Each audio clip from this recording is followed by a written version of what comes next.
much. Thank you very much. So, we had a very busy weekend. We got the 6 hostages out of Venezuela, as you probably know, and they're very safe right now. They're home with their families, and we appreciate the hard work of a lot of people, including Rick Grinnell. We appreciate the cooperation from Venezuela, and we have some very happy people right now. Nobody thought that was going to happen. So they are home, they're safe, and they're with their families. That was a big one. Secretary of State Rubio is in Panama right now, and we're talking about the Panama Canal. What they've done is terrible. They violated the agreement. They're not allowed to violate the agreement. China's running the Panama Canal. That was not given to China. That was given to Panama foolishly.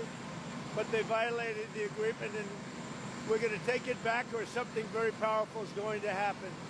And as far as other things are concerned, as you know, we had a very busy weekend. We're dealing with Israel. We're dealing with Ukraine and Russia. We have meetings and talks scheduled with various parties, including Ukraine and Russia. And I think those discussions are actually going pretty well. The discussions on the Middle East with Israel and various and sundry other countries are progressing. Bibi Netanyahu is coming on Tuesday, and I think we have some very big meetings scheduled.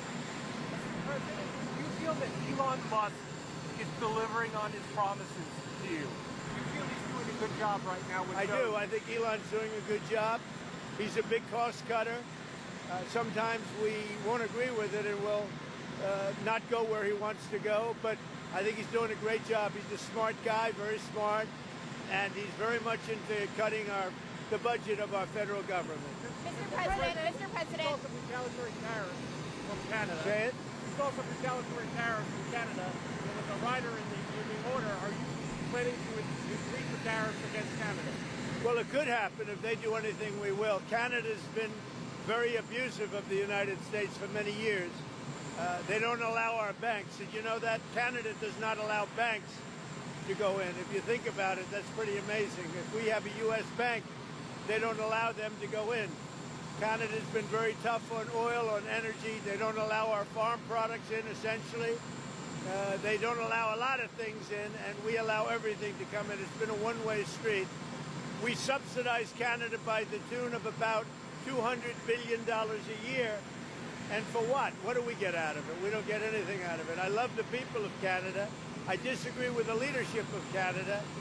And something's going to happen there. But if they want to play the game, I don't mind. We can play the game all they want. Mexico, we've had very good talks with them. And this is retaliatory.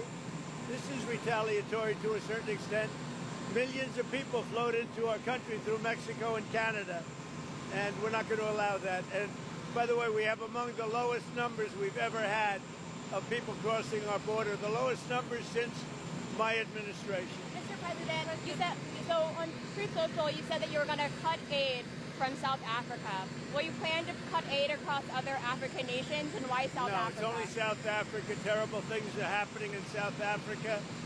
The leadership is doing some terrible things, horrible things. So that's under investigation right now. We'll make a determination.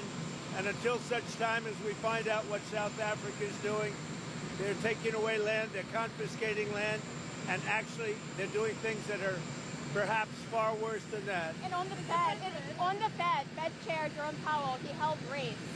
What's your reaction to him not changing the rates? What did you say? Fed Chair Jerome Powell, the Fed meeting was this week, he held the rates. He didn't cut them. No, I'm not surprised. I think holding the rates at this point was the right thing to do. Mr. President, which country will be next on tariffs? Would you consider taxing the UK, for example? Well, we're going to see what happens. It'll happen. But we're going to, we'll see how things work out. It might happen with them, but it will definitely happen with the European Union. I can tell you that, because they've really taken advantage of us. And, you know, we have over a $300 billion deficit.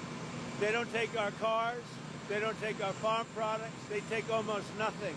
And we take everything from them. Millions of cars, tremendous amounts of food and farm products. So the UK is way out of line, and we'll see the UK, but European